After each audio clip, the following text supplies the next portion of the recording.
Well, good evening. I am so excited to welcome you all to this evening's presentation by Dr. Justin McBrayer. My name is Karen Cheek. I am the past president of the Colorado League of Women Voters and also a member of the Montezuma County League of Women Voters. And tonight's presentation is actually a collaboration between the state, Montezuma County, Larimer County, the News Access and Literacy Task Force, and the Colorado State Library.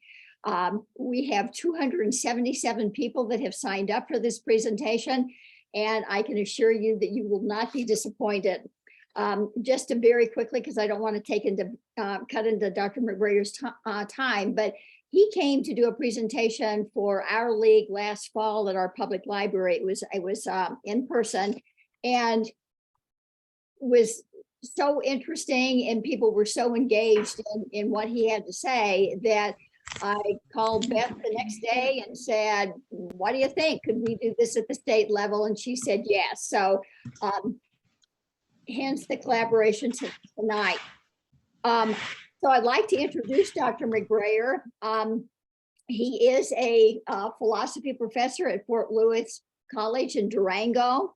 He publishes widely with articles often appearing in newspapers and a variety of journals. As a philosophy professor, he believes that he works on important human questions that cannot be answered by the methods of science. And he says that much of his research focuses on helping ordinary individuals and political bodies to think consistently and carefully about the world that would otherwise slip under their radar.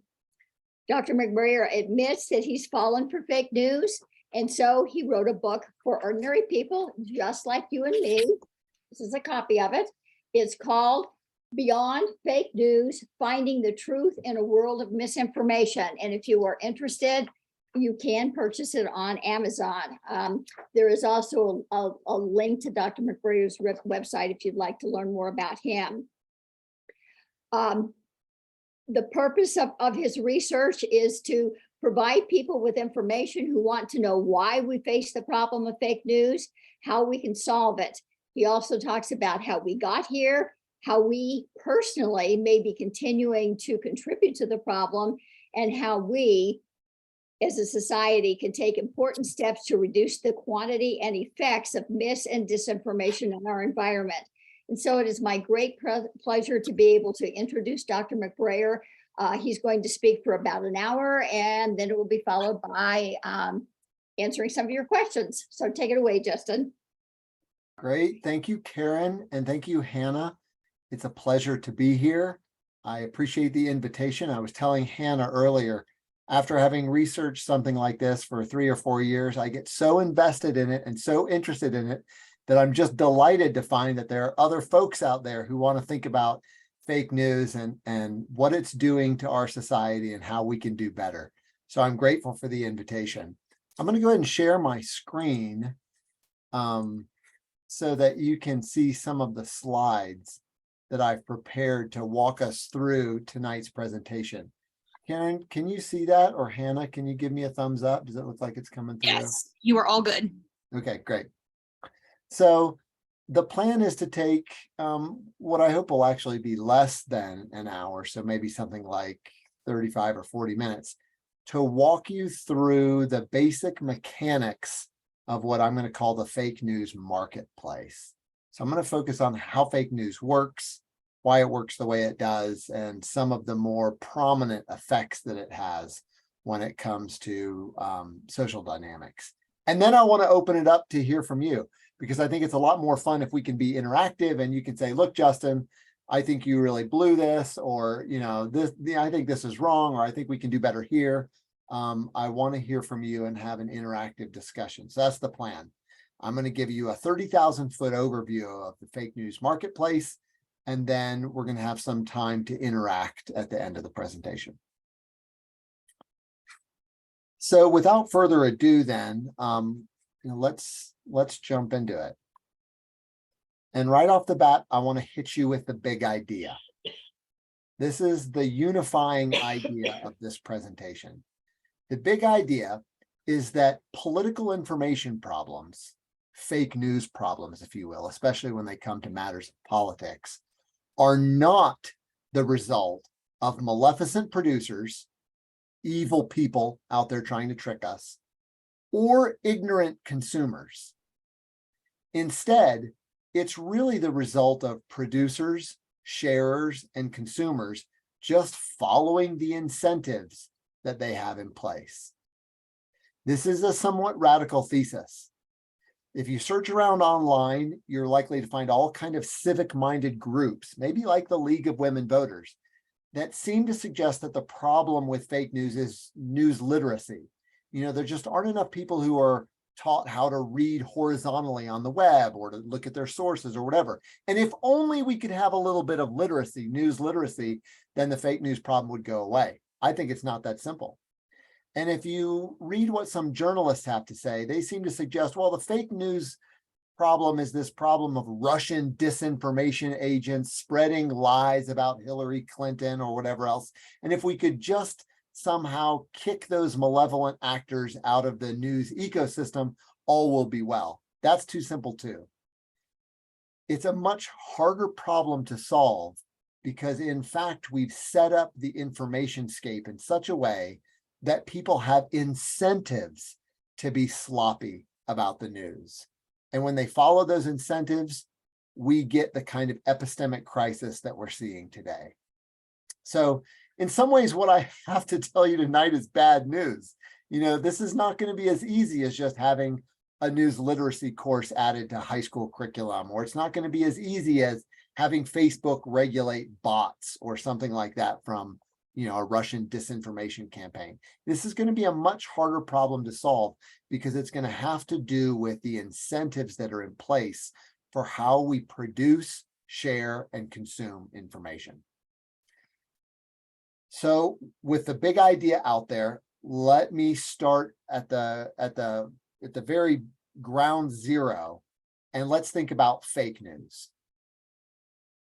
Sometimes politicians just use the label fake news to be any news that they don't like or any news that makes them look bad. Fake news is just this title for something that, something that you want to sweep under the rug. And so obviously it's not a very clear or precise definition. So what I want to do right at the outset is try to be clear about what I mean by fake news so that we can then think about how news circulates in this news marketplace.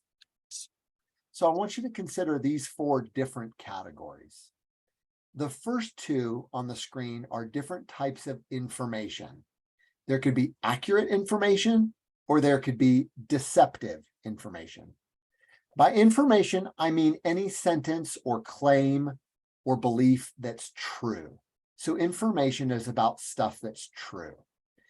But it turns out that stuff could be true and could be accurate, or it could be true and it could be deceptive. So for example, accurate information, here's an example of accurate information. The United States is currently lobbying Germany to allow Leopard tanks to be sent to Ukraine. That's a perfectly accurate description of one piece of the overall Ukraine-Germany dynamic right now. But it turns out that lots of things could be true and yet could be deceptive. I wasn't really attuned to how often this happened until I had children. And once I had children, I realized quite quickly that my kids could tell me things that were strictly speaking true, even though they were totally deceptive. So for example, I come down, I see my youngest son having a bowl of Captain Crunch, and I say, "Hey, did you leave me some Captain Crunch?" And he said, "Yes, I left you some." And then I pick up the box and I look down in it, and there's like crumbs down in the bottom of the Captain Crunch box. And I say, what's up with this? And he said, "Well, there's some in there. I didn't lie." Okay, granted, technically he told the truth, but what he told me was deceptive. Even though it was strictly speaking true, it skewed my view of the world and led me to believe something that wasn't accurate. So it's not just lies that can deceive. The truth can deceive too. So those are the first two categories that I want you to keep in your mind. Accurate information, true things that don't deceive you, deceptive information, true things that are deceptive in some way. The second two categories are about different types of non-information. In other words, things that are false. And there's a distinction to be made here too. Misinformation is stuff that is false, that is spread or propagated on accident. The person who's spreading it believes it, but it turns out to be mistaken. Whereas disinformation, that fourth category, this is stuff that is false, stuff that is not true, but is being spread on purpose with the intention of deceiving you.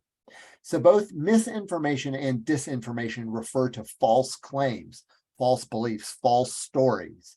But the first is being shared on accident, or at least being shared as if it's true. And the second is being shared with the intention to deceive. So that gives us a much more fine-grained way of categorizing information. It's just not news and fake news. Now we have these four different categories. Looking at them on your screen, I think the last three all qualify as fake news. Disinformation is fake news, misinformation is fake news, and deceptive information is fake news. So let me give you some sense of all three of those. So start with disinformation. This is the kind of thing that is emphasized by journalists who want to say that the fake news problem, really honestly is someone else's problem. This is the result of Twitter bots or political action committees or Russian trolls. It's those people who are out there trying to trick us. There's no doubt that that happens. And there's no doubt that there's a lot of disinformation on the web. But the fact of the matter is that the scope of disinformation is pretty limited. Given our rules about various forms of propagation of false information, so for example, libel laws or slander laws, there are a lot of companies that won't engage in outright lies for fear that they would be taken to task for that. And so while it's true that there's disinformation, and while it's true that no doubt people share a lot of it online, it's pretty limited in scope compared to the other two categories. Instead, consider misinformation, that other category of false claims. Misinformation is coming at us every day from all kinds of angles. And I'll just give you one example that I think you won't be very sympathetic to at the outset. The Center for Disease Control. The Center for Disease Control put out a lot of misinformation during the coronavirus pandemic. It was totally not their fault.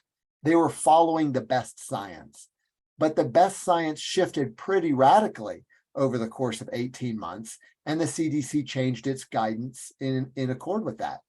At the outset of the pandemic, we were advised not to wear masks. Then later we were advised to wear masks. At one point, it was okay to wear these kind of sleeve things that college students preferred instead of masks, where you just pull like a thin liner up over your nose. That was said to be a good idea. Then later the CDC said, actually, that's a bad idea. It turns out when you breathe through those, you make the virus into this fine-grained mist that actually spreads it further. So in fact, the CDC said a number of things that were false, but it did so through no fault of their own. They were trying to get to the truth. They were telling you what the best science said at the time, but it turns out that they said things that were false. Your neighbor's also a paradigm example of misinformation. Your neighbor might earnestly believe that the COVID vaccine causes autism. She might really believe that. As it turns out, it's not true. But when she posts it on Facebook as if it's true, that's an example of misinformation. She's saying something that's false, but she earnestly believes it to be true. And the chances are pretty good that you've shared some misinformation too. You've shared stories or you've shared things that you think were true, and it turns out they weren't actually true. When you've done that, you've contributed to misinformation in our informational environment. So the scope of disinformation is quite small. Misinformation is somewhat larger, and you can probably guess then what I'm going to say about the last category of fake news. Deceptive information is ubiquitous. So this is information in the sense that people are literally saying things that are technically true, but like my youngest devious child, they're true, but they're deceptive. Yes, technically there's Captain Crunch left in the box, but yes, you also tricked me when you told me that you left me some. And there is deceptive information in just about every corner of the informational ecosystem. Paradigm examples, news companies. CNN tells mostly the truth, but it also does so with an angle towards some certain political agenda. Fox News technically tells the truth most of the time. If they didn't say what was true most of the time, they would end up like Alex Jones. For those of you who don't know, Alex Jones embraced some pretty crazy conspiracy theories about the shooting in Connecticut. And as a result, he's paying some pretty hefty fines when it comes to slander and libel. And Fox News is careful not to do that. They'll tell you technically what's true, but they'll do it in a way that is deceptive. And of course, political websites, people from political action committees or people running for office will use deceptive information. And the scope here is vast. So disinformation is a relatively small problem. Misinformation is somewhat more serious. Deceptive information is everywhere. Let me just give you one example of what I have in mind when I talk about deceptive information. So here's an example of how information can be framed. So this is a chart that was produced by the Washington Post, and it's showing you the mentions of how many mentions of crime there were in a newscast relative to the first 6 months of last year. So you just randomize chunks of a news broadcast and you see how often these different news channels are mentioning the word crime. Well, check it out. CNN and MSNBC do mention crime, and they mention it, more often closer to the election, but it pales in comparison to what Fox News is doing. Fox News is mentioning crime way more than its more liberal competitors. And what this is doing is these mentions of crime are framing what's happening or what's being peddled by these TV stations or these news stations. Mention of crime gets you to think about or highlight or make salient certain aspects of our shared and collective existence. And the more you mention crime, the more people are thinking about crime and so forth. So Fox News only had to report on true instances of crime. I'm not accusing Fox News broadcasters of making up crimes. I think the crimes that they talked about really did happen. But I do think that mentioning crime as much as they did and doing it in the ways that they did and making your station or your website into this kind of megaphone that focuses on crime has a particular kind of deceptive effect. So this is an example of framing information. There was an increase in crime. Who's capturing it properly, Fox News or MSNBC? So there's a sense in which there's some fake news going on here. Okay, so that's what I mean by fake news. When I talk about fake news, I mean stuff that's coming across the airwaves that's deceiving us in some way. It's either technically true, but it's deceptive. That's deceptive information. Or it's false, even though the people generating it don't know that it's false. Or it's false, and the people who wrote it and shared it know that it's false, and they're hoping to trick us. All three of those categories are problematic.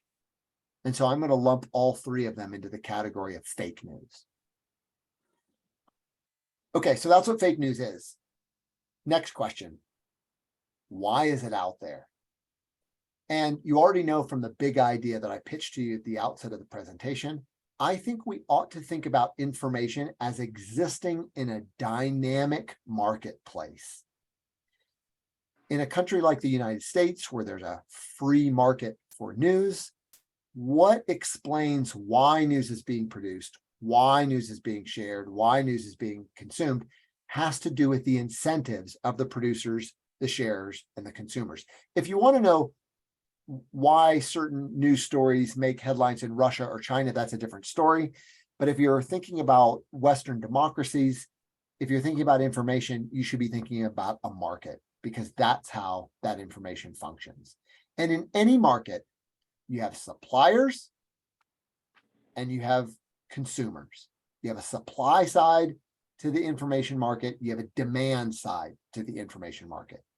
And if you're puzzled about why there's so much fake news out there, you have to look at the incentives of both sides. So let's do that. Let's first talk about the supply side of the information market, the producers. Where's the stuff coming from? I grant you right off the bat that most news organizations care about the truth. It'd be really hard to get up in the morning and go to work as a news executive or as a reporter or a producer if you didn't care about the news, if you didn't care about the truth. But it's also true that just about anyone doing this cares about profits more. Or if you don't like that way of phrasing it, maybe put it this way: they care about profits too. So they have mixed incentives, or they have mixed motives. Yes, they care about telling the truth, but they also want to feed their kids and send them to college. And if they can find a way to do both, then that's what a supplier is going to do. Think about this when it comes to political reporting. And I just want you to puzzle through something on your own for a second. You're starting a new political blog, say, or a new website. You want to be the next HuffPost. What kind of reporting do you think is going to be most successful? And just imagine that these are your options. Let's just think about two dimensions. Obviously, there are many more dimensions that we could introduce when thinking about reporting, but let's just talk about these two dimensions. You could tell stories that were perfectly true, no disinformation, no misinformation, no deceptive information. Or on the other hand, on the bottom of the vertical axis, you could tell stories that were perfectly false. Stories that were just made up out of whole cloth, that have no resemblance to the truth whatsoever. On the horizontal axis, you could tell stories that people on the political left are bound to like, stories that are biased in that direction, that make those characters look especially good, or make people on the political right look especially bad, or vice versa. You could tell stories that people on the political right want to hear, stories that make people on the political left look bad. So those are your two dimensions. You're starting a new website, you're starting a new news company. You could tell stories that are perfectly true, perfectly false, and then there's this continuum about political bias, since we're going to focus on political fake news for purposes of this presentation. And that gives you then 4 quadrants. You know, you could focus your stories in A, you could focus them in B, you could focus them in C or D. I just want you to think about that for a second and tell me where you think the money is.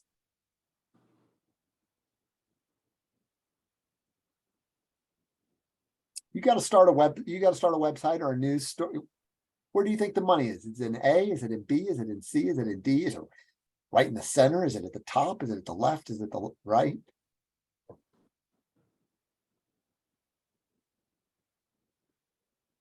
Okay. With your answer in hand, let's see how well you did. There's the money. Now, let me say something about this chart and where it comes from, and then I'll home in on some details. I did not do the research for this chart. This chart was put together by a patent attorney in Denver who runs a company called Ad Fontes Media. And what she does is she gathers randomized samples of news, and then she has viewers or readers from across the political spectrum watch or read this news, and they basically run it through a kind of matrix. How many emotional words did you see? How many words describing the political left did you see? Describing the political right? You know, did it make the right look bad? Did it make them look good? You basically grade these things, and then you can take an average of those grades, and you can rank news sources up and down in terms of quality, perfectly true, perfectly false, and then horizontally on whether they're biased to the right or biased to the left. And the fact of the matter is, there's a pyramid of strategies for making money. All of these websites all of these newspapers, all of these TV shows, TV channels are making money. If you stray too far outside of this pyramid, with few exceptions, you're going to go out of business. You can see one of the exceptions at the bottom, the National Enquirer. Y'all know what this is. You're in the grocery store waiting to check out, and there's this, gaudy looking cover that says boy locked in refrigerator eats own arm. Okay, that's the National Enquirer, right? It's just telling kind of crazy, corny stories that have no relation to the truth, but aren't particularly biased one way or the other. That's the National Enquirer way down at the bottom. And then if you look through the pyramid itself, you'll see a bunch of familiar outlets. Let me say one more quick thing, and then I'll zoom in on some of the particular outlets. If you want to get this for yourself, it's available for free online. And the website is Fontes Media. Or if you just do a Google search for media bias chart, you're likely to find it. There's even an interactive version where you can zoom in and move things around and highlight what you read and whatever. It's really interesting. So now let me say something about some of the particular outlets on this chart. Notice at the very top of the pyramid, you'll see AP, Associated Press, you'll see Reuters, and you'll see the Weather Channel. This is so fascinating. Those places do better than anyone else in terms of the truth, and better than anyone else in terms of bias. They're the most likely to be rated by readers as being in the center relative to those other places. Now, why is that? Answer: those three companies have a different market than everyone else. AP and Reuters are news wholesalers. They come up with news stories and then sell them to local papers or CNN or whatever. Given that they're wholesalers, they have a strong incentive to only find stories that are true. People will just stop paying to reproduce stories that are false. And they have a strong incentive to be unbiased because they want to sell their stories to places on the right and places on the left. They want to make money. That explains where they are on the chart. And the Weather Channel, it's just hard to be political about the weather, right? And they have high incentives to get it right when it comes to whether it's going to rain next week, or in our case, snow. As you start moving down from there, incentives start changing. Just below AP and Reuters, but pretty close to the center, you'll see the legacy networks, ABC, NBC, PBS. These places have incentives, again, to be high on truth, low in bias. Why? Because they're pumped out over the airwaves to everyone, Republicans and Democrats alike, and they're trying to build that general audience. But as you start to slide out on either side of this pyramid, these companies are looking for different niche audiences that have slightly different needs. So New York Times, center left. Wall Street Journal, center right. The Economist, center right. CNN, center left. As you slide down, you can't keep partisans happy by telling them the pure truth and nothing but the truth. If you're trying to capture the audience that Alex Jones InfoWars is trying to capture, that's the one that you see all the way down on the far right, you can't tell anything near the truth and keep that audience happy and coming back for more. And if you're part of Occupy Democrats, that's bottom left, again, you can't be honest about Republican politicians or proposals or whatever. You have to be exceptionally biased in order to give that particular audience what they want to hear. And so there are all of these different audiences, each of which will make you money. You want to know why MSNBC runs the stories that they do? The answer is because they have to turn a profit and they're trying to capture that particular audience. That's how they do that.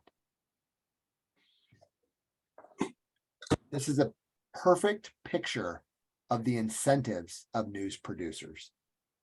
They're not trying to do the same thing when it comes to news. they're trying to do the same thing when it comes to profit. They're all trying to make money. Let me say one other cool thing, just because this chart makes it pretty obvious. Do you see on the center right, there's kind of a hole in the center right? I mean, there's the New York Post and Forbes, but there's kind of a hole there. Years ago, there was a more robust center-right news ecosystem. There were things like the Weekly Standard and so forth. Much of that collapsed under Trump. Under his presidency, people began to read further and further to the right if they identified as conservatives, and the center conservative portion of the information scape just collapsed. There just wasn't enough money to be made in that area of the ecosystem. So this is one of the takeaways for the talk. I hope that you write down, media bias chart, and that you go look it up, that you give me absolutely no credit for the production of that really interesting research, but you go check it out and find out where you read. Are you reading high on the chart? Are you reading low? Are you reading across it? Or are you mostly on one side? That'll give you a pretty good snapshot as to what your consumption of news looks like. So that's the supply side. Suppliers of news are just trying to make money. They're trying to turn a profit. Yes, of course. Let's now flip to the other side of the marketplace, because in any marketplace, there are consumers too. There's not just suppliers. So let's talk about the demand side of the news. And I know, I can't see very many of your faces on the Zoom, but I can see some of you shaking your head and you're like, yeah, those producers giving us mixed things, giving us, what's fake or whatever. Okay, well,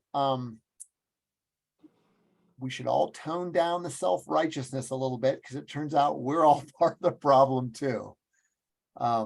Producers are just giving consumers what they want. And it turns out that what we want isn't exactly virtuous. Yes, most citizens care about the truth, but we care about other things more. Or if you like the more generous version, we care about other things too. Yes, we care about the truth, but we sure like watching liberals get savaged on that talk show. Yes, we care about the truth, but we sure like conservatives really getting it when we tune into this website and watch Colbert have at them, right? There's a lot of things that we want, and we're not just perfect truth seekers. And the fact that we're not perfect truth seekers should be obvious by looking at the chart. If we were perfectly truth seekers, we would just watch PBS and Reuters and AP and maybe some Weather Channel on the side, but we don't. We turn into MSNBC and Fox News and Occupy Democrats and InfoWars, because we have needs outside of the truth. And in particular, although I think this is damning, I need to say it, we often lack incentives to get to the truth. And here's why. To have an incentive to get to the truth of something implies that there's a cost to us for getting it wrong. So for example, I just recently bought a used car for my two sons. They're both of driving age. Thank you for praying for me. And I had to get them a car that they could practice driving in. And I did research on, which used cars are most reliable, what the maintenance looks like, whatever. I had an incentive to get to the truth about those used cars, because if I made a mistake, it was going to cost me. It was either going to be dangerous for my kids, or it was going to cost me in repairs or whatever. So there was what economists call a material cost of error to believing falsely about that. It turns out that much of the political information that's being shared over social media or over news or over radio is such that there is no cost of error whatsoever to me being wrong about it. Suppose I have a false belief about whether Germany is going to sell Leopard tanks to Ukraine. Is that going to cost me anything? Nope. My life will go on just as it was before. Suppose I'm wrong about how many people came to Trump's inauguration. Is that going to cost me money? Is it going to make me less safe? Is it going to have any implication for my life whatsoever? The answer is no. When it comes to a lot of if you look at the kinds of news where fake news tends to concentrate, political stuff, religious stuff, conspiracy theory stuff, those issues have no material cost of error for me. If I get it right, fine. If I get it wrong, fine. My life is good in either respect. This is part of the explanation for why we as consumers are fine with taking in crazy or false political news. Our lives go on just as well, even if we get it wrong. And in fact, that sounds really bad, but it's actually worse than that. Not only do we not have incentives to believe truly about a lot of political things, but we do have other incentives that kick in that explain why we would be willing to be duped about those particular types of topics. So for example, all of us have incentives to fit in. I work in academia, which is overwhelmingly liberal. I have a powerful incentive to fit in with my faculty peers on campus. If they were to come by and, heaven forbid, see that I had a Fox News website pulled up on my computer, I would be subject to the rumor mill for the rest of the academic year. So I have an incentive to fit in and read certain kind of news. I also have an incentive to protect my identity, however it is I think of myself, and to signal my identity to someone else. When I hit share and I send a story on Facebook about how those evil, fill in the blank, whatever political party you don't identify with, are doing such and such, what I've done is I've signaled my identity to all my followers on Facebook. Hey, look at me. I'm a good Republican, or I'm a good Democrat, or I'm a good Christian, or I'm a good whatever. So for much of the news, we don't have a strong reason to get to the truth. And we do have these strong reasons to believe in other ways, to believe what people around us believe, to believe what makes us feel good, to believe what signals our identity or makes us liked in our crowd or whatever. And those two things, the lack of truth incentives and having these non-truth incentives, explains consumer behavior. Let me just show you what I mean. In fact, I'm just going to have you guess. Just take a moment and think about what you think the most important news story of 2022 was. Think like an academic, think like a philosopher. What matters? What deep truth could journalists have uncovered and shared with everyone in 2022? What's the most important news story you think they could have broken? Okay, you got it? Now let's look at what the most important news stories were according to consumer behavior. It's these. Top stories of 2022. Here's the first one. A hookup app for the emotionally mature. Will Smith slaps Chris Rock. Most important story, CBS Canada. abcnews.com, the website, their most important story, most read, most shared story for 2022. 11-day manhunt for corrections officer and escaped inmate. You remember this story? It's from somewhere down south. The corrections officer helped her boyfriend, who was an inmate, escape, and they were on the lam. And I mean, this is what consumers want. The stories that make it big are about hookup apps, Will Smith at the Oscars, and this kind of seedy story about a prison official and an escaped inmate. Ukraine? Nope. Election? Nope. What do consumers want? We don't want the pure, unadulterated truth. We want, instead, to consume what reinforces our views or what entertains us, or both. So you have a head start. That's okay. There you go. Yeah, so that's what we do. We consume what we like, So conservatives are likely to turn in to Fox News because that's going to tell them how right they are to be a conservative and how wrong those liberals are. Liberals are going to turn into MSNBC to pat themselves on the back about how cracked all those conservatives are. Or we're going to turn into shows that entertain us. We want to see a rerun of Will Smith slapping Chris Rock.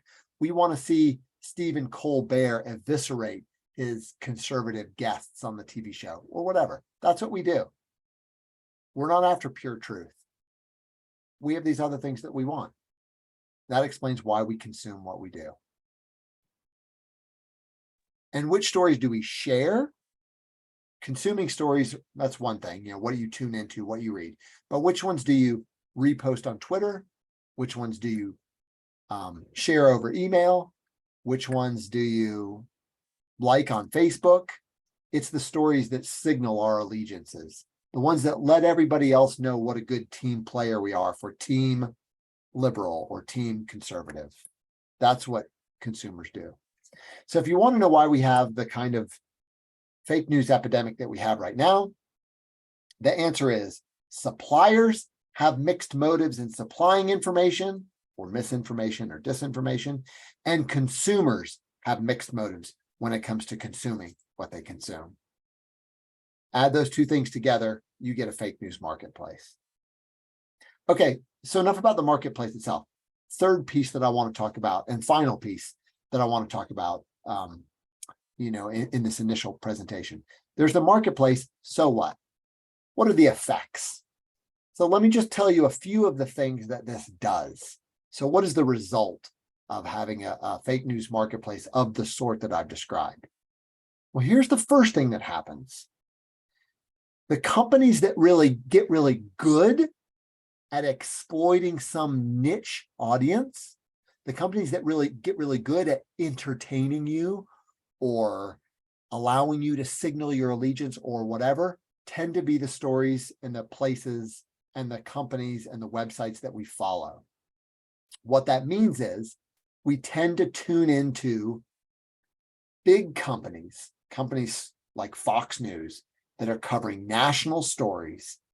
And instead, these kind of more local stories that aren't as good as making us mad at the other side. Those newspapers that aren't as good, the local newspapers that can't capture or tap into the anger, the angst, or whatever, they don't do as well. They lose our attention to these classy, flashy websites that are grabbing our attention.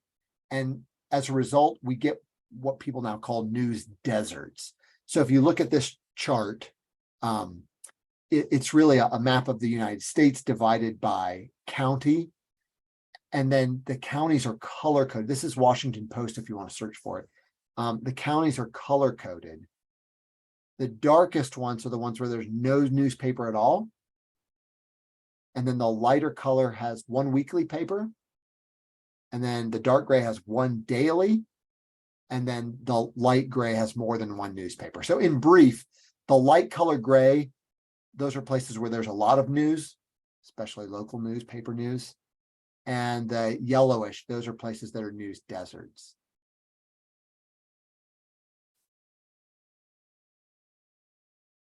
There are news deserts because people would rather turn into Fox News or MSNBC to see the other side savage than they would to read their local paper.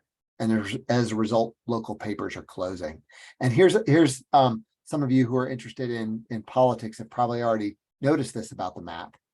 News deserts tend to be in places where there's outsized political influence. Look at South Dakota. South Dakota is a veritable news desert, and yet they have 2 senators. The places that are most likely to be the least informed have more political power than places that are more informed. California looks pretty good. New York looks pretty good. Even Florida looks pretty good. But they have a lot of political power. South Dakota also has a lot of political power, and it's a desert, as is Idaho, which is arguably worse. So as these local places dry up, as people flock to these more radical fringe national news sites, the people that we want to be informed the most tend to be informed the least. That's one effect of this epistemic crisis. Here's another one, which is not that surprising. This is how the news ecosystem works. Partisans go to messages that they like. Another Washington Post graph. And briefly, the way this graph works, the more people that read that source, the more that amoeba-like shape gets closer to the outside of the chart.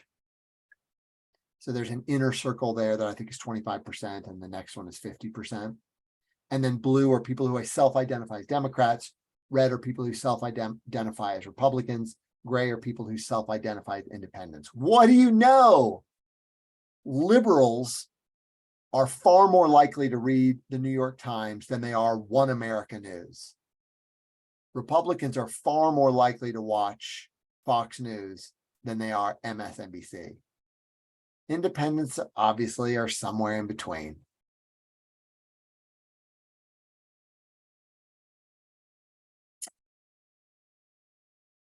You've got the pyramid. Why would you just read at the top? The only reason you would do that is if you were Spock from Star Trek and you cared only about the truth. When you care about other things too, like sleeping at night because you want to make sure you picked the right political party, you're going to tend to read or watch more on one side of that pyramid than another. This is just one of the effects of having a kind of marketplace where people get to choose what to consume. In China, this graph would look very different. In Russia, this graph would look very different. In a marketplace where you've got consumer choice, then as soon as you've got mixed motives, you're going to get partisans reading messaging they like. Here's another. I hope you can see why this is bad, right? I mean, you wonder why Republicans and Democrats can't compromise on things in Congress. I mean, they don't even read the same. They don't even believe the same facts. They live on different informational worlds. What one side takes for granted, the other side hasn't even heard of. And then here's what I think is maybe the final problem that really complicates our political future, given that we live in a free news marketplace. It's that the news itself then starts to drive partisan division. So I know I told you earlier to write down the fake news chart so you could go look at the media bias chart. Here's something else that you could write down and check out later, or take a screenshot if you want to. There's a website at the bottom right of this slide, ncase.itch.io. Write that down, or grab a shot of it with your screen, or take a picture of it with your phone. That's a website for a little game that a computer programmer put together. And it's a game that I've used with my classes and with my kids. The game is called We Become What We Behold. And it's just the most brilliant illustration of the principles that I've been describing in this talk.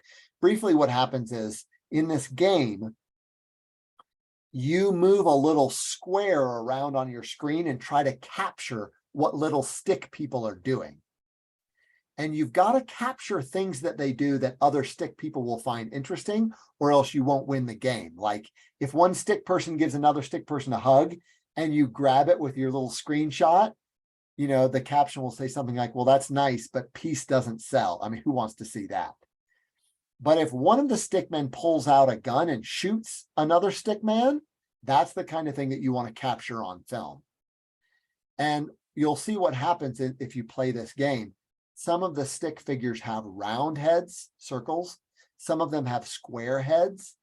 And just over sort of naturally trying to capture the interactions between these stick figures that people find interesting, you automatically start pitting squares against circles.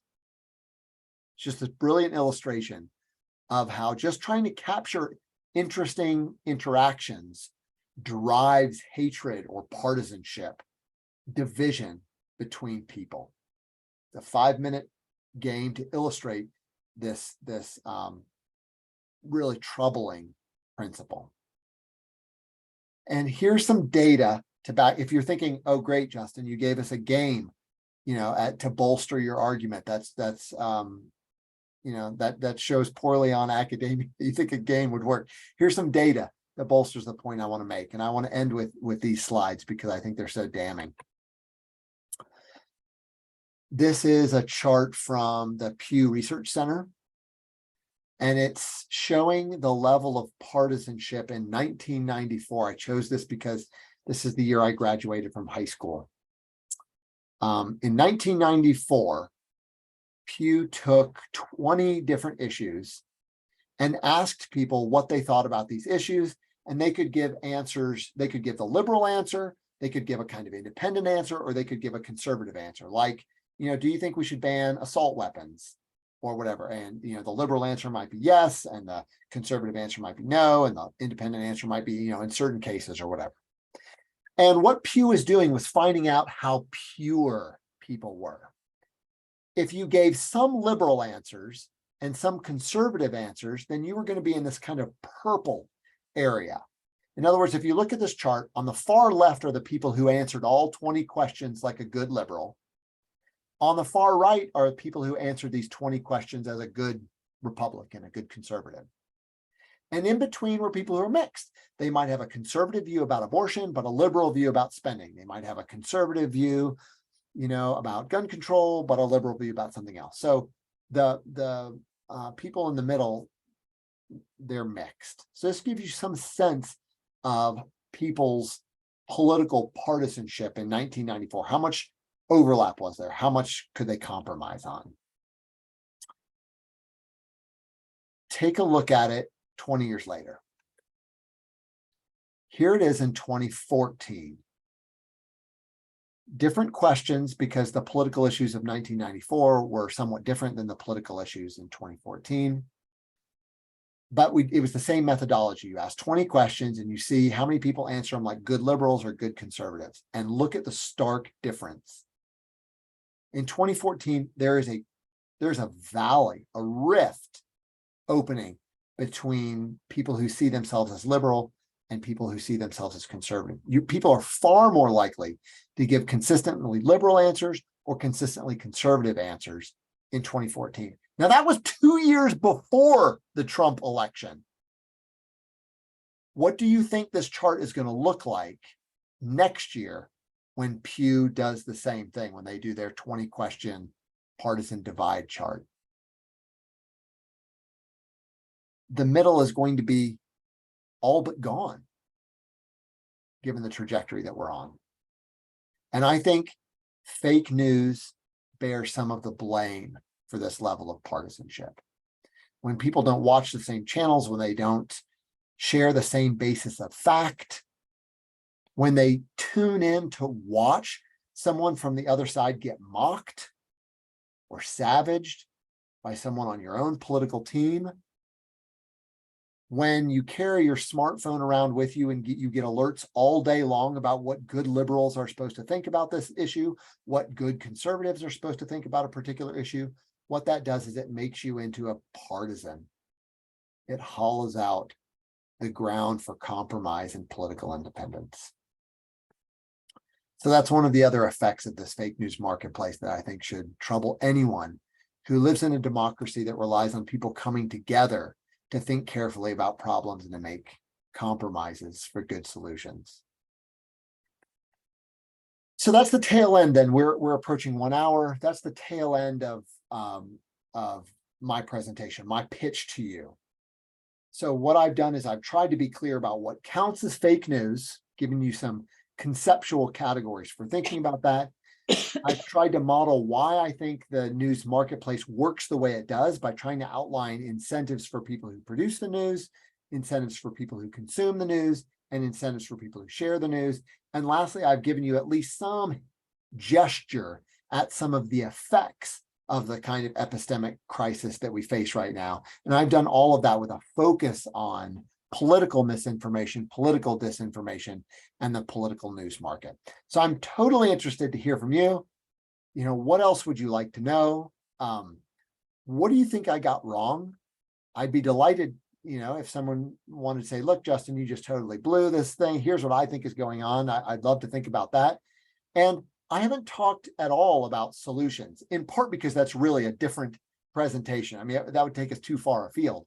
But if you have ideas for how you think we can do better, I'd like to hear that too. So we've got 35 minutes together.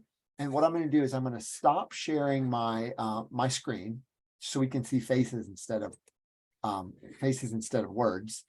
And then if you would just use your raise the hand icon, you can do that at the bottom. There's a little icon that says reactions. And in reactions, you have the option to like raise your hand or wave at me or give me a thumbs up or whatever. What I'll do is I'll just go through the hand icons that I see as they pop up on my screen, which might be different than your screen. And we'll have a collective conversation. I'm really looking forward to this. Okay, so Sandy, on my screen, you're the first hand. Sandy Lemberg. Do you wanna jump in? Yeah, it's Lemberg, L-E, if you look at it. Can you hear me okay? Yeah. Yeah. Okay. Number one, I think it's a common misconception that that that the unaffiliated or independent voters are in the middle between the left and the right. For example, like I'm very far left and I'm independent. And I think a lot of the left are independent. They don't want to be part of the Democratic Party. And kind of related to that is on that diagram. Let me bring that diagram up. So you have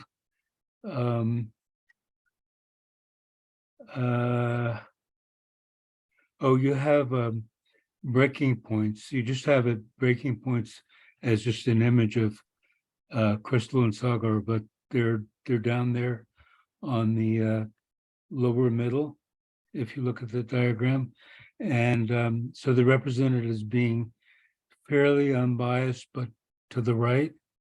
And actually, they're pretty much on the far left. Even Sagar was supposed to be right wing, it's pretty left wing. And then another one was, let's see. Well, I don't want to waste too much time with it, but there are a few things on the diagram that are misleading in a similar way to the fact that unaffiliateds may not be between the right and the left, but maybe very far left. Or Yeah, got it. Thank you, Sandy. I appreciate that. So let me just say two things then about, because you had 2 points. Let me say something briefly about each one. First, you're exactly right. The concept of independent is ambiguous. So if someone gives a presentation on political independence, they ought to crisply define what they mean by that. And sometimes independence mean you don't think of yourself as having party loyalty, but it need not say anything about your political views. So you could be that kind of independent. Sometimes people mean independent to mean something like a moderate. And so Sandy, you're exactly right. Independent doesn't necessarily mean moderate. The way I mean it in those 2 Pew charts where you saw it is by independent, I mean holding mixed views, not being a purist about political issues. And what those 2 Pew charts show us is that people are becoming more and more purist about how they view politics, and there's less and less overlap between people who think of themselves as being conservatives and liberals. So that's the first thing. The second thing, the second set of issues that you had to do with the media bias chart. And given that I didn't do the research for that, what I want to encourage you to do, if you're interested in it, go check out the website. There's a full detail on how the methodology works, what samples they use. If you pay attention, you can see that, there's Fox News Daily, and then there's Fox News website, there's different shows being tracked. So if you're interested in the methodology there, Sandy, I encourage you to go check out the website, and it will elucidate why some of those things end up in those positions. Thank you. Trice, I think you're next on my screen. Yeah, thank you. That's Therese. Therese, my bad. Yeah, Justin. Justin, you've done a really good job of defining what's going on here. I do find myself saying to people, well, obviously you listen to other news sources than I listen to, and that's exactly right. What I'm more interested in is, I'm a journalist, I'm more interested in tools. Do we have anything that we can use to moderate between these partisan divides? Is there any way that we can work on exposing fake news and yet not alienating people who listen to other sources? Yeah, what a great question. So the question, just to repeat it for anybody else who's just tuning in, question is, okay, you've shown how there's all this different stuff out there. How can we do better in what we consume? How can we do better in what we read? Let me just offer two suggestions. One suggestion is to use a news aggregator, and news aggregators will reach out onto the web and pull stories that align with the kind of parameters that you've plugged in. And if you're doing that, you have a better chance at landing at what's true, because you've got these aggregators that are not emotionally invested in, this particular issue. And they'll go out and, every morning you'll get, 15 stories in your inbox, and they'll be pulled from all across the web and all these different places. If you're interested in that approach, just do a Google search for news aggregator, and there's a bunch of different companies that offer news aggregation services. The second thing you can do is you can read horizontally. And this is what I do. So I subscribe to my local paper, the Durango Herald. And I subscribe to the Washington Post, which is a center-left national newspaper. And I subscribe to the Wall Street Journal, which is a center-right national paper. And then I get BBC for free, which is a reputable international news site. So in the morning, those are my 4 sources of news. I read locally, I read center-right national, center-left national, and I get international perspective. Just reading across stories in that way, Therese, and as a journalist, you surely know this, gives you perspective on which stories are being told. Like, why did the journalist pick this story for, New York Times, and the Wall Street Journal totally ignored that story? And you can also see how the same stories are being framed from these different vantage points. And I think what that allows you to do is, in a way, kind of triangulate to the truth, because you're seeing the world through all of these different sets of eyes. And I think it gives you a more accurate picture of what's going on than just relying, on one source, or just the left or just the right. Justin, that's great. I do use aggregates. Okay, and I was really happy to see that all my aggregates were up there on the top of the pyramid. That made me feel really good. However, who do you use? I actually deal with people who believe that the New York Times and WAPO and all these other sources, even Reuters, that are kind of, we're at the center of the pyramid, are left-wing media hacking groups that are just putting forth BS. And Right. Why should anybody believe anything that these Hollywood-controlled, you know what I'm saying? Yeah, right. So but my question really is there a way, is there a place that we can go to? I mean, I actually talked to my friends about Snopes and various other ways to check accuracy, and they say, oh, well, they're not accurate either. Right. So where do you go? Let me say something about that. Look, if you're looking at this media bias chart, if you live and read way over here on the right, if your daily intake is The Blaze, well, you bet New York Times looks left wing.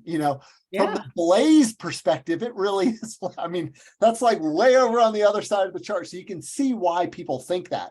Once you become imbued, I mean, I have friends who read MSNBC and they think NPR is like right wing. And look, if you're over at MSNBC, then NPR looks right wing relative to your standpoint. So what I do when I confront people who are curious about how we rate these things, I ask them to give me the science. What's the data? I don't think any of us can rely on our gut intuition to tell whether something's conservative or liberal or telling the truth or not. I mean, we're just not reliable at telling that sort of thing. And if we're already parked on the right, or if we're already parked on the left, we ourselves have rose-colored glasses about who's telling the truth. So my advice to people is to go try to find some company that's doing science to try to tell us how these companies relate to one another. And that's one of the geniuses, I think, about that media bias chart, is we're taking blinded samples. You know, the readers don't know whether this passage came from the Wall Street Journal or whether it came from, InfoWars. And they're just looking at the passage and trying to grade it in this kind of blind, double-blind sciencey way. That's the kind of thing we ought to trust, not our gut intuitions about whether the New York Times is lefty. No, I think that's an excellent point. However, yeah. Okay, great. Thank you. Thank you. Jan, you're next on my screen. Thank you so much. And just a suggestion, you may want to bring antidepressants next time you Yes. talk about this. Oh my gosh. I know. I So, am sorry. It's like a bearer of bad news. I just wanted to mention that there is a wonderful Substack newsletter that I read, and it gives you the perspectives from the left and the perspectives from the right, and then his own take. And it just opens your eyes to what the other side is thinking and gives you an opportunity to understand what that is. You may not agree with it, but you're getting both. And I guess that's what you're talking about with the aggregator. But what that leads to my question is, showing us the chart from 1994, I think you said, and then 2014, wasn't it in the 1990s where they stopped the law that said news stations had to give both sides of the opinion, and they just got rid of that? And I think, I mean, that's simplistic, but it seems to me that had a lot to do with the bias that we now see. And you can't, stop thinking about social media, where most of the kids, they're not reading newspapers anymore, whether it's digital or not, they get it from social media. So really, it's a huge conundrum with what to do. And I'd be very interested in hearing your solutions talk, if that's possible. But Okay, anyway, great. if you could just address that law. Yeah, thank you. Can you first tell me, who is the Substack that you're reading that aggregates news on both sides? That sounds like exactly the kind of thing that I'm interested in. So I'd like to hear who's doing that. Angle, and they're on the media chart, and they put him like right in the middle, and he was very proud of that. Wait, say it again. What was it called? Tangle, Tangle. Got it. And the fellow's name is Isaac Saul, Saul. Great. And he started doing it, I think, 2 years ago. Okay. And he's good. He's very good. I do. I get some Substack newsletter, so that's great. I'm going to add that to my reading list. Thank you for that. Okay. You asked a really perspicacious question, but the answer is going to be really long. So I'm going to give a kind of a short version, and then I'll just gesture at where you can find more information if you want it. So Jan suggested that the seeds of this problem were sown in the 1990s, and that maps on with the chart that I showed you. And she suggested that part of this had to do with this law about news media and both sides. So there's more than a grain of truth to what she's suggesting here. So let me flesh it out more fully. There was a federal FCC rule called the Fairness Doctrine. The Fairness Doctrine came about in the 40s or 50s, and what it did is it required that people who are making use of public airways follow a particular rule. And the rule was this: if you address controversial topics, then you have to present both sides. And the basic justification for this Fairness Doctrine was that it prescribed or ruled out someone getting a radio station of the sort that they had in the 1930s and 40s, when there were fascists basically running radio stations in the United States who were stumping for Hitler. And the Fairness Doctrine would rule something like that out. As a matter of fact, the Fairness Doctrine had been challenged for years and years and years by various groups. And it fell, Jan, in the 1980s. It was under Reagan that the Fairness Doctrine was abolished. Now, it really is a long question. I mean, it'd be a long discussion about whether that was a good idea and how it happened and what effect it had or whatever. But just notice this, the fairness doctrine only applied to people who were using public airways. That meant radio, that meant TV. Ted Turner and the cable news network started early in the 1980s, and they did not have to abide by the fairness doctrine. They weren't using public airways. They were being piped in by cable, and so it didn't apply to them. And so what happened in the 1980s is we started to get more and more an uneven playing field where CNN could do whatever it wanted, but ABC could not. A newspaper could do whatever it wanted, but talk radio could not. And we were starting to get these almost like these two different ecosystems in the late 1980s. In fact, when the fairness doctrine dropped, you get a spike in talk radio, in particular conservative talk radio. Rush Limbaugh's show was syndicated right after the fall of the fairness doctrine. And then shortly thereafter, with the rise of the internet, you get all of these websites that also would not have been covered by the fairness doctrine. And to your point about the youth, neither would YouTube or TikTok.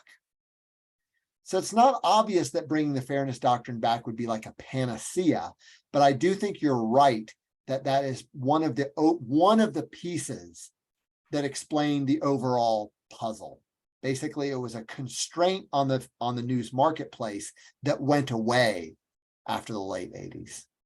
If you want to know more about this, the second chapter of my book talks more about the fairness doctrine and different complaints about it and what happened when it went away. But I think you're right that that's part of the overall puzzle. Charlie, your hand is up next. Thank you, sir. I appreciated your presentation. Sure, thank you. A couple of points. One, how do we handle reading the media and what can we do about it? In the mid-60s, I lived on the border with East and West Germany. I listened to Radio Free Europe. I listened to East German radio. The news, as you said, was often factual. What I found the difference was the adjectives and adverbs that were attacked on. So when I look at a lot of the printed media, I look for the adjectives and adverbs they have. The second point is, I've always liked the line, you can't handle the truth, because I see a lot of people that can't handle the truth. They go to their own website, they go to their own CNN or Fox News because they can't handle the truth. And I'm old enough to have not been able to get anything in the news except in the paper or maybe the TV. Now we have that thing we have glued to our hand. We have these smartphones. We can use those. If it doesn't make sense or you don't agree with it, switch from CNN to Fox News. See what they're saying about it. You need to be able to do critical thinking. And the last point is censorship. As I see some of these Facebook, Twitter, censoring the news, that is the worst thing we could have. We saw that certainly, as you pointed out, with the CDC and each different medium coming up with how they would say that this is true and this is not true. Yeah. And then I'm really bothered by those supposed sites that weigh the truth and they give you the truth. They do not give you the truth. They censor it. Okay, thank you, Charlie. There was that was a second set of comments because, you know, I could do a whole nother hour-long talk about censorship and some of those kind of things. Let me just flag a couple things that I think you're just spot on about. In the chat, I just put a link to a blog post, and I'm going to try to share my screen really quickly to let you see something for those of you who can't follow that link. Okay, do you see a set of 6 charts? Okay, cool. Charlie, one of the points you made was that East German radio and Radio Free Europe would tell the same kind of stories, but they would tell them with a different emotional valence. You know, they would frame them in different ways, or they would tug at your heartstrings in different kind of ways. What you're seeing now, these charts, this came out of a media studies journal article that was published maybe 2 months ago, maybe 3 months ago. And I wrote about it on my blog. If you click the link, you'll be taken to my blog. But what this study was doing is it was charting or tracking the use of emotional words in headlines over 20 years. So the study looked at 47 major news outlets in the United States, starting in the year 2000, going to the year 2019, and it was just charting how often do people use words that are angry? How often do headlines use words that invoke fear and so forth? And it may be too small to see. And so if it is, I encourage you just to follow the link that I put in the chat and you can read it on your own later. But in all cases, the use of negative emotions went up, the use of positive emotions went down, and the use of neutral framing went down. In other words, what Charlie said is exactly right. People that produce the news are being sort of leveraged or driven into using negative emotions in headlines. At least for the last decade, they have reduced their use of positive emotions in headlines. And across all 20 years, their use of neutral headlines have dropped. In particular, it may be hard to see this because of the thin lines and the colors, but conservative news sites tend to rely more on anger and disgust than their left and center counterparts. That just sounds exactly right to me. And left-leaning ones tend to rely more on fear. Democracy is falling because Trump was elected, you know, whatever. So this is, it's not your imagination, Charlie. The data supports this idea that news producers are using more and more negative emotion to sell their stories and get clicks. Okay, so I'm gonna stop sharing that.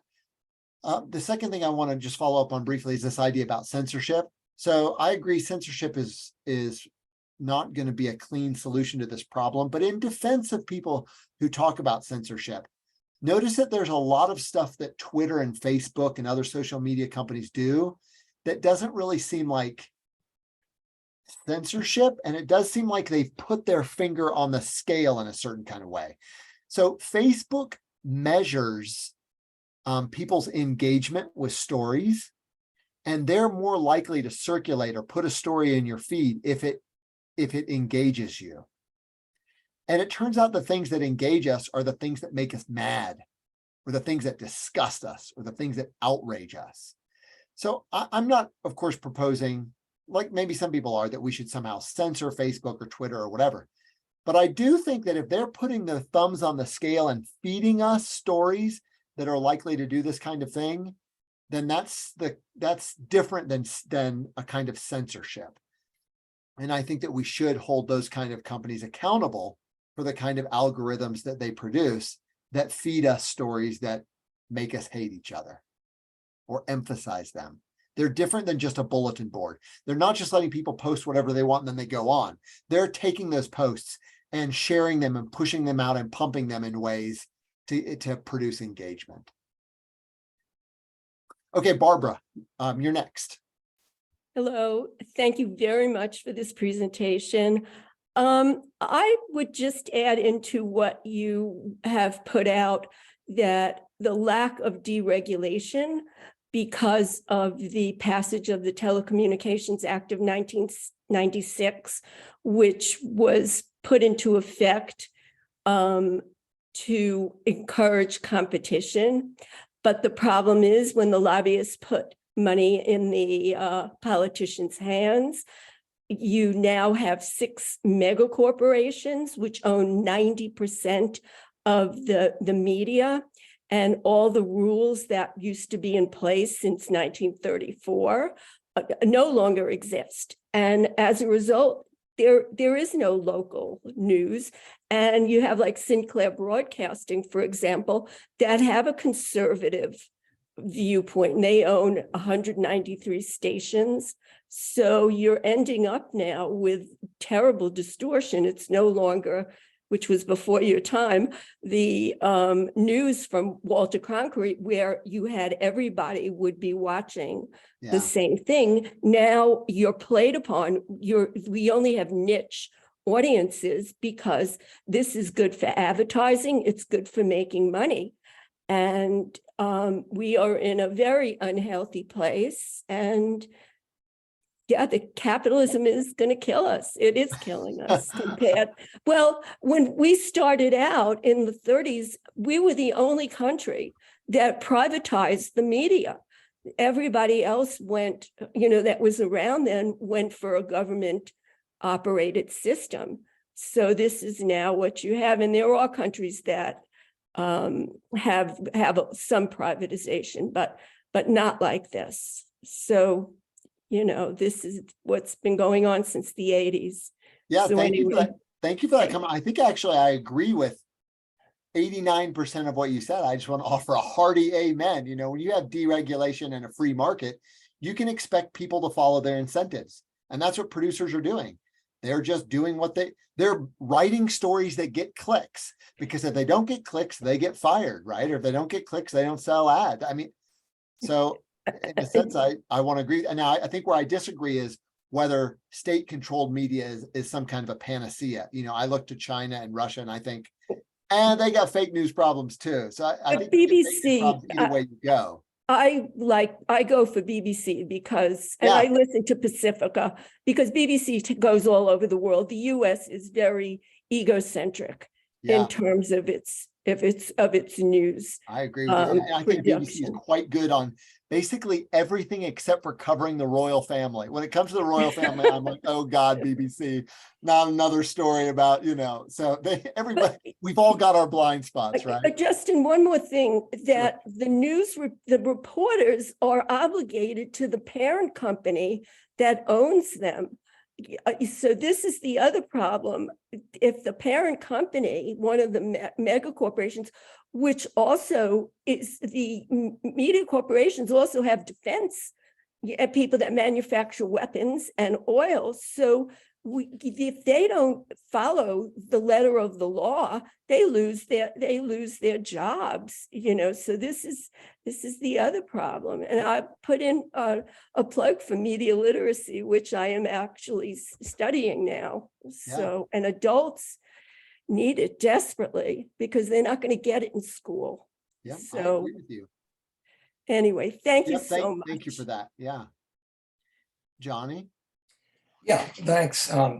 Good presentation. I appreciate it. I've been studying this issue for some time. I was talking to a friend of mine recently who's also a pretty well-educated guy, and he just said, we're doomed.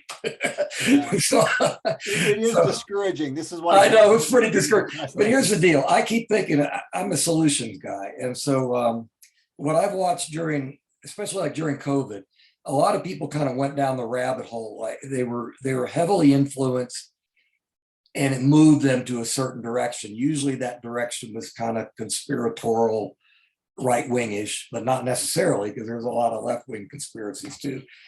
So it's a little bit off topic maybe with what you're doing, but I keep thinking of how to combat it. And I'm wondering if maybe we need like anti-propaganda propaganda.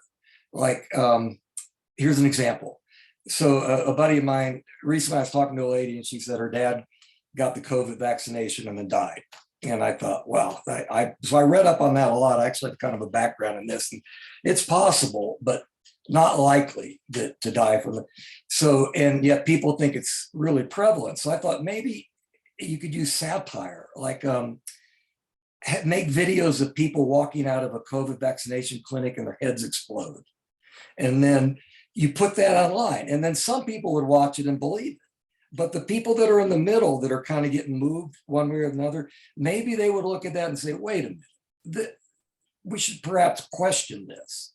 So I guess that's kind of a nebulous thing. So I'm wondering, is there a way to combat disinformation by using things that really fly on the internet, like cat videos, and things that are, what I mean? These are what people want. So let's do crazy things, Anyway, What are you, Yeah. what's your ideas? Nice point. So I appreciate the solutions aspect too. I wish there were some easier ones. I would totally write that book if, I thought there was some easy solution out there. I do suggest some in the last chapter of my book, but I think given it's a complex problem, there's going to be a complex set of solutions that will be sufficient to solve it. So in general, what you're proposing seems right to me. And basically notice what you're doing is this. We're trying to give people non-truth related incentives to care about the truth. In other words, it's almost like a kind of peer pressure or some other kind of, they're going to get some other kind of social good out of not listening to the crazy stuff or listening to the good stuff. And I do think that there are ways of doing that. So here's just an illustration from outside of the information scape, the information ecosystem. I traveled to Boston for some business at Boston University a couple of years ago. I was sitting at a bus stop and some guy was drinking a cup of coffee and he finished with it and just threw it on the ground and got up and walked away and started to walk away. And there was this other guy there on the bench with me. And in this Boston accent that I could never replicate, he's like, "What the hell do you think you're doing?" To this guy who just left he sort of publicly shamed this guy for leaving this car. And the guy came back and picked the coffee cup up and threw it away. Well, look, what happened in that case? The guy had no direct pollution incentives, right? Didn't matter to him whether the cup ended up there or that his life went on just the same. But he did have this kind of social incentive to not be blessed out by this other guy or to fit in with the people around him. And Johnny, that's the kind of thing I think you're describing too. If we could build a culture where people were being confronted with this idea that there's crazy stuff out there and we're not the kind of people who give into that, then I think you would build a culture in which people would have these kind of social incentives to believe more carefully. Like what would happen? What would happen if you're Facebook friends with that Boston guy and you post some conspiracy theory and he's like, "What the hell are you thinking, about?" If you had friends like that, you would think twice before posting your crazy stuff. So I do think you're on the right track. We've got to think through how we can build rewards and maybe punishments or disincentives into our social structure so that people have reasons to care about believing fairly and accurately and in evidence-based ways. Broadly, I think you're on the right track. Peggy, I think we have time for one more, and you've got a hand icon up. Okay. I really appreciate the perspective about the incentives, how it's driven by both the providers and the consumers. I think those are really useful. What I see is missing from your presentation is any regulatory, and I just Googled while I was waiting for my turn, and I think it's section 230. That seems like there needs to be some liability for social media companies, whether it's Alex Jones or Facebook or Twitter, when their algorithms accelerate somebody shooting someone online. And it looks like things are working their way through the courts and cross purposes. So can you talk in terms of holding, and apparently are they a common carrier and they're just a conduit, or do they have a responsibility to moderate content? So I'm not an attorney, so some of the nuances of the legal landscape evade me, but I can give you a kind of a broad outline of what's going on, and I'll tell you then briefly what I think about it. Section 230 absolves internet carriers of information for damages for what people post. So think in the 1990s or even late 1980s when there were things like message boards. Message boards allowed you to log into some website, literally post a document for somebody else to read, and then you log out, and then Karen might log into that same website and see the comment that I left or the document that I left or whatever. It's literally like a cork bulletin board. Somebody puts the bulletin board up, one person will walk up and tack something to it, another person will come by and read it. In the bulletin board case, the question is, can someone who put the bulletin board on the wall be held liable when somebody else comes by and tacks something crazy to it? And the standard answer was no. If you're just the bulletin board, it's not your fault that somebody put up hate speech or something that was defamatory in some way or whatever. You're just the bulletin board. Don't shoot the messenger. You didn't write it. You're not responsible. And so that was kind of that's the language of Section 230. It's absolving, these websites that were leery about hosting content because they didn't want to be held responsible for what all of their consumers said. Here's the debate nowadays. Internet sites have changed from being mere bulletin boards, mere hosters of content, and they've changed to, Peggy, as you described it, being purveyors of content. Mhm. Twitter isn't just a blank bulletin board that lets anybody hang out there whatever they want. Twitter then goes out and gets those stories and packages them and shares them and pumps them out or suppresses them in ways that boost their engagement and hence their advertising. And so the debate that's happening right now in political circles about Section 230 is whether it ought to be refined in some way so that Twitter's on the hook when they basically pour fuel on a fire by accelerating hateful, or outrageous stuff. And to my mind, that's a really important debate. A bulletin board seems pretty clear they're not responsible for what people post. But if somebody posts something on a bulletin board and you go get it and photocopy it and hand out 200 copies of it around town, now it seems like you're doing more than just providing a bulletin board. And it seems like you've got a stronger case that you ought to be responsible for that material that you're sharing.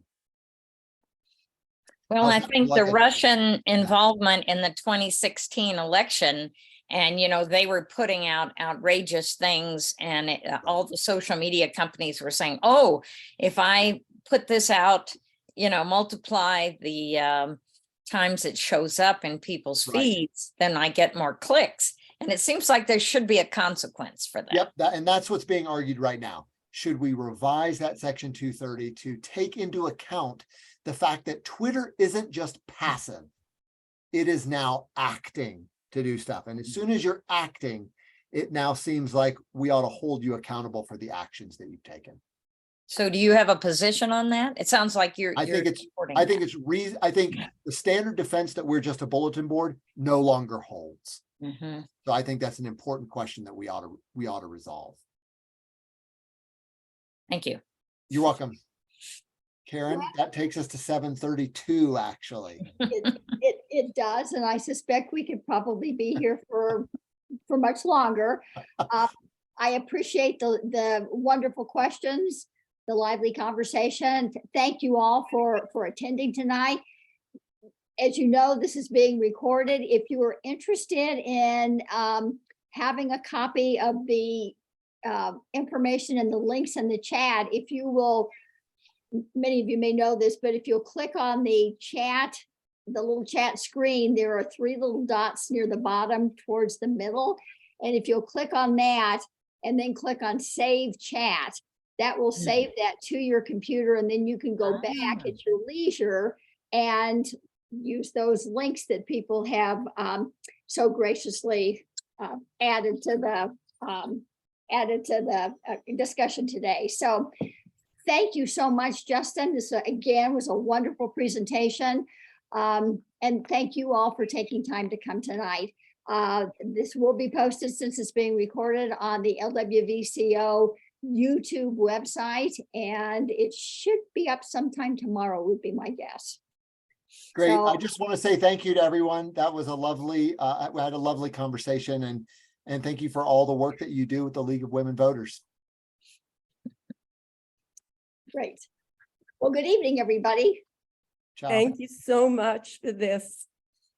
Terrific. Thank you, Justin. Now And go thanks- out and use what you've learned. Thanks to the league. This should be all over the place. Yes, thank you very much. Very interesting.